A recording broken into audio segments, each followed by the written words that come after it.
ଆଜି ଆମର district police ତରଫରୁ ସିଏପିଏଫ୍ ଫୋର୍ସ ଡିଷ୍ଟ୍ରିକ୍ଟ ପୋଲିସ ଆଉ ଟାଉନ୍ ଥାନାର ଅଫିସର ସିନିୟର ଅଫିସର ମାନଙ୍କୁ ନେଇକରି ଗୋଟେ ଫ୍ଲାଗ ମାର୍ଚଟେ ଆମର କଚେରୀ ଛକରୁ ଷ୍ଟାର୍ଟ କରିକିରି ବ୍ରାହ୍ମଣପଡ଼ା ହେଇକିରି ରାଜେନ୍ଦ୍ର କଲେଜ ନଗର ହେଇକିରି ହାତଶାଳପଡ଼ା ହେଇକିରି ଭାଗୀରଥୀ ଛକ ହେଇକିରି କଚେରୀ ଛକ ପାଖରେ କ୍ଲୋଜ୍ ହେଇଛି।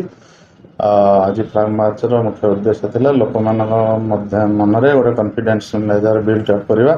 ଆଗକୁ ଜେନେରାଲ ଇଲେକ୍ସନ୍ ଅଛି ଆଉ ପୋଲିସର ପ୍ରେଜେନ୍ସ ସବୁବେଳେ ଅଛି, ତେଣୁ ଫ୍ରି ଫେୟାର ଇଲେକ୍ସନ୍ ହଉ ସେଥିପାଇଁ ଲୋକମାନଙ୍କ ମନରେ ଗୋଟେ କନଫିଡେନ୍ସ ମେଜର ବିଲ୍ଡ ଅପ୍ କରିବା ପାଇଁ ଆଜି ଫ୍ଲାଗ ମାର୍ଚ୍ଚ କରାଯାଇଥିଲା। ନିର୍ବାଚନ ଉପରେ କଡ଼ା ସୁରକ୍ଷା ବ୍ୟବସ୍ଥା ନିର୍ବାଚନ ଆଗକୁ ନିର୍ବାଚନ ଅଛି, ପାଖେଇ ଆସିଲାଣି। ଆମେ ଫ୍ଲାଗ ମାର୍ଚ୍ଚ ଯେଉଁଟା ଏବେ ଜାରି ରହିଛି ଆଗକୁ ମଧ୍ୟ ଏଇଟା କଣ୍ଟିନ୍ୟୁ ରହିବ ଏବଂ ଫୋର୍ସର ପ୍ରେଜେନ୍ସ ସବୁ ଜାଗାରେ ଅଛି ଆଉ ଅବାଧ ନିର୍ବାଚନ ଯେମିତି ହେବ ଆମେ ସେଥିପ୍ରତି ତତ୍ପର। ଏବେ ଆମର ଇଲେକ୍ସନ୍ ପାଇଁ 2ଟି ଗାଡ଼ି ଅଛି ଆଉ PCR ଗାଡ଼ି ଗୋଟେ ଅଛି ଟାଉନ୍ ଥାନାର, ତାପରେ ଟାଉନ୍ ଥାନାର ଗାଡ଼ି ବି ଅଛି, ଅଲଗା ଗାଡ଼ି ଅଛି, ଗାଡ଼ି ଚାଲିଛି।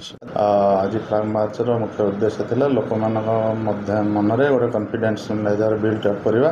ଆଗକୁ ଜେନେରାଲ ଇଲେକ୍ସନ୍ ଅଛି ଆଉ ପୋଲିସର ପ୍ରେଜେନ୍ସ ସବୁବେଳେ ଅଛି, ତେଣୁ ଫ୍ରି ଫେୟାର ଇଲେକ୍ସନ୍ ହଉ ସେଥିପାଇଁ ଲୋକମାନଙ୍କ ମନରେ ଗୋଟେ କନଫିଡେନ୍ସ ମେଜର ବିଲ୍ଡ ଅପ୍ କରିବା ପାଇଁ ଆଜି ଫ୍ଲାଗ ମାର୍ଚ୍ଚ କରାଯାଇଥିଲା।